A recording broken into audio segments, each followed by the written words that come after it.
Hey, Core community, it's Chrissy Brady-Smith. I'm one of Core's facilitators. If we haven't met yet, I hope we get to meet soon at a future workshop. So, the theme this month is about growing up, so I want to share a bit about how I've been growing up this past month. So, last month, I burned the past. I burned letters, photos, stuff that really didn't belong in my home anymore, that I was ready to say goodbye to with celebration, honoring, grief, and in love. And after I did that, I felt incredibly freed up. Freed up in my creativity. It was almost as if I had all this new fertile soil that was available for my real purpose and current relationship to take root inside of. And it felt so ripe for transformation. And right as I thought I was free, I broke my cell phone.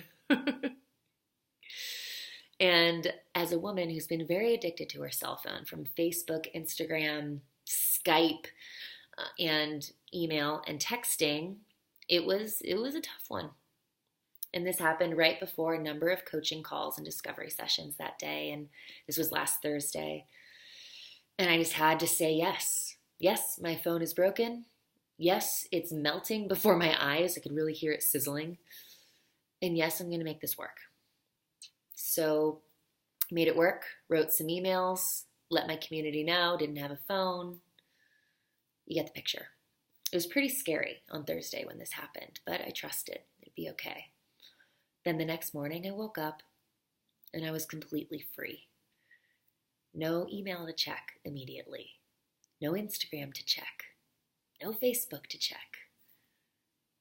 It was just me and my day. And I went up to Sonoma County, spent time with a dear friend, Paula, who introduced me to this work, and her precious son, Raja.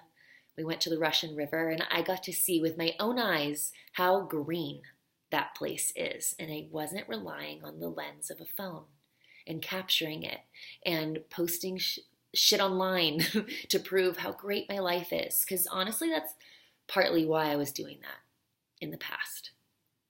Survivor self. Instead, I was really present. And then that night I got home, didn't have my phone to fall asleep to, because this is how I've been falling asleep for the past year. Chandra Lamott will attest to this. I've been falling asleep to Grey's Anatomy, plugged into my phone, listening to the drama of that show to take me out of the drama of my own life. I would hear their words and it would take me out of my thoughts. But hey, now I don't have a phone. I don't have a way to listen to this. I probably could have on my computer, but I chose not to. And instead I let my thoughts rise and fall away, a lot like we do in meditation. They kept showing up. In a sense, it was almost like my false self was dismantling with every thought before bed. They're showing up. I witnessed them, and before I knew it, I slept through the night. Then again, I woke up the next morning totally free, ready to have the best weekend ever with Steve, because we didn't have anything extraordinary to do that weekend. We had a lot of errands to do, but I didn't have a phone. So it was time to really pay attention to him. And I learned a couple valuable lessons that weekend. One is, my phone was actually taking away my intimacy with others. Intimacy with Steve, intimacy with my family, because I spent time with my family as well, intimacy with my friends. I would swipe and swipe and swipe to avoid feeling what's happening in the moment. And this weekend, when I was driving the car with Steve, he said something really funny, and I was like, gosh, you are so funny. And he said, Chrissy, I'm always this funny, but you're finally paying attention because you're not on your phone. It's true. Harsh pill to swallow, but very, very true. So I knew in that moment it was time to make a change. So I wound up going 6 days without a phone. And with a broken phone, all of those messages that are sent, they go into cyberspace. So I didn't receive any messages for 6 days. So I really learned some lessons in detachment and surrender. I just had to allow not having a phone, not getting these messages. I had to trust that all was well, and all will be well, and all is well. And if I did miss a meeting, if I did miss a text, that it would be okay. and I just had to trust. So that was beautiful. And then I really realized when I got my phone, it arrived in the mail on Tuesday afternoon, late afternoon. I was about to turn it on, and I noticed all this anxiety starting to brew.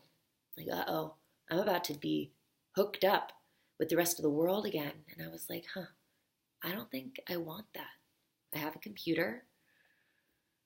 Do I need to have Facebook on my phone? Do I need to have Instagram on my phone? Do I need to have my email on my phone? And my answer was no.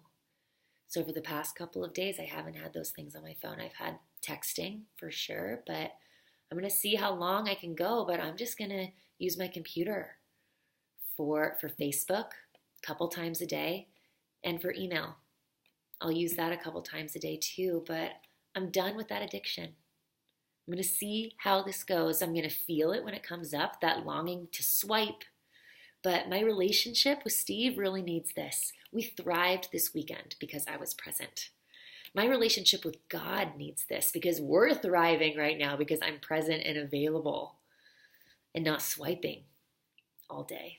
So I just wanted to fill you in on my world. This is what I'm doing. And I'm also doing something I'm sleeping way better now, which is very, very exciting. And I'm wearing jammies because I've been studying sleep and how to get a good night's sleep. And I have been told that when you go to sleep in a routine of putting on pajamas, tells your brain that it's time for bed. And in the past, I would sleep in yoga clothes or my clothes that I was wearing that day. Ew.